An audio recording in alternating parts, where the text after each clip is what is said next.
स्वागत है आपको हमारे इस चैनल में। हम अभी तक जाने कंप्यूटर के इतिहास के बारे में, हम देखे बेसिक कंप्यूटर को और जाने इनपुट आउटपुट सिस्टम के बारे में। क्या आपको पता है दुनिया के सारे डिजिटल डिवाइस दो चीजों से मिलकर बना हुआ है, हार्डवेयर और सॉफ्टवेयर, और आज हम इसी के बारे में जानेंगे।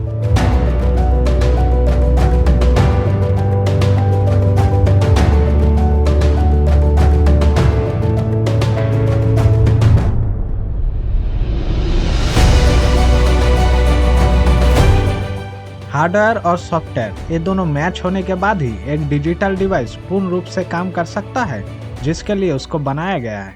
हार्डवेयर और सॉफ्टवेयर में से कोई भी एक काम करना बंद कर देता है तो कोई भी डिजिटल डिवाइस काम नहीं कर सकता है।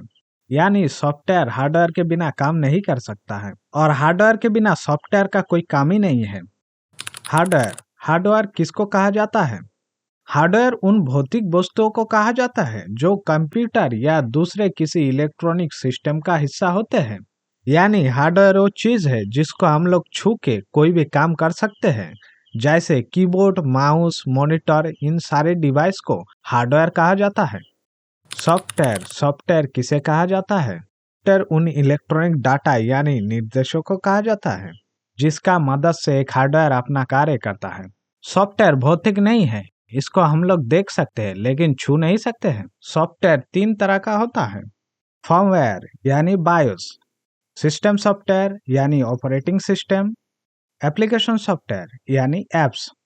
ये तीनों सॉफ्टवेयर अलग अलग होते हैं और इनका काम भी अलग अलग है। ये तीनों सॉफ्टवेयर मिलके यूजर के हिसाब से अलग अलग प्लेटफॉर्म भी क्रिएट करता है।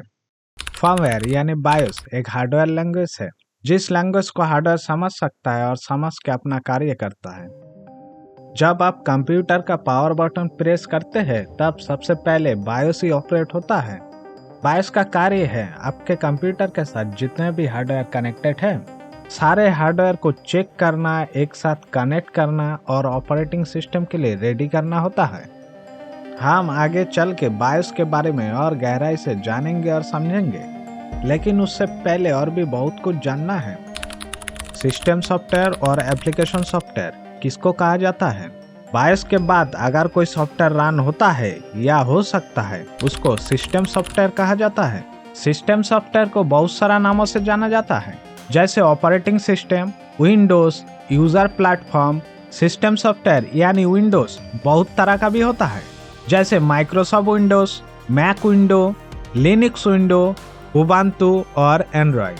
लेकिन ये आपके ऊपर डिपेंड करता है आप कौन सा यूज करते हैं। ऑपरेटिंग सिस्टम के पास इतना सा कार्य होता है, आपके सिस्टम में जितने भी हार्डवेयर है उन सारे हार्डवेयर को और एप्लीकेशन सॉफ्टवेयर को यूज करने लायक एक प्लेटफॉर्म क्रिएट करना, जहां पे आप नया सेटिंग कर सकते हैं, नया चीजें ऐड और रिमूव कर सकते हैं।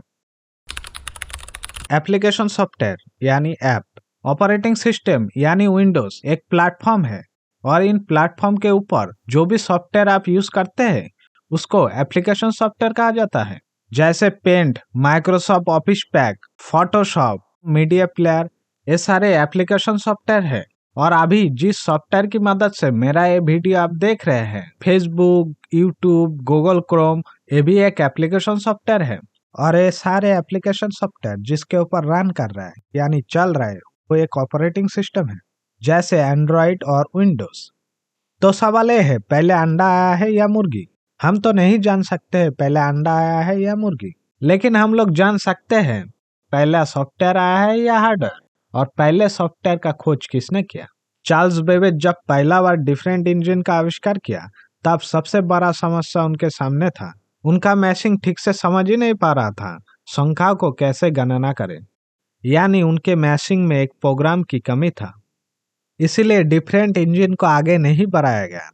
उन्होंने इसी कमी को दूर करते हुए एनालिटिकल इंजन का आविष्कार किया और इसमें प्रोग्राम के रूप में अलग अलग गियर का इस्तेमाल किया जाता था। यानी पहले हार्डवेयर का आविष्कार हुआ और उसको ठीक से चलाने के लिए सॉफ्टवेयर का आविष्कार किया गया। और आज भी ऐसे ही होता है, पहले हार्डवेयर का आविष्कार होता है और उसको ठीक से चलाने के लिए सॉफ्टवेयर बनाया जाता है। इसीलिए सॉफ्टवेयर कभी कभी हार्डवेयर को ठीक से चला नहीं पाता है और उसको अपडेट की मदद से धीरे धीरे ठीक किया जाता है। जो आविष्कार जितना कठिन होता है उससे भी कठिन होता है लोगों को समझाना। उनका खोज आगे जाने के लिए जरूरत था बाकी इंजीनियरों को समझाना, लेकिन उनका मैकेनिज्म इतना जटिल था किसी को समझ ही नहीं आ रहा था। तब उनका मुलाकात लेडी एडा लवलिस से हुआ। उन्होंने एनालिटिकल इंजन का मैकेनिज्म को और प्रोग्राम को ठीक से समझा और आसान लैंग्वेज में प्रकाशित किया।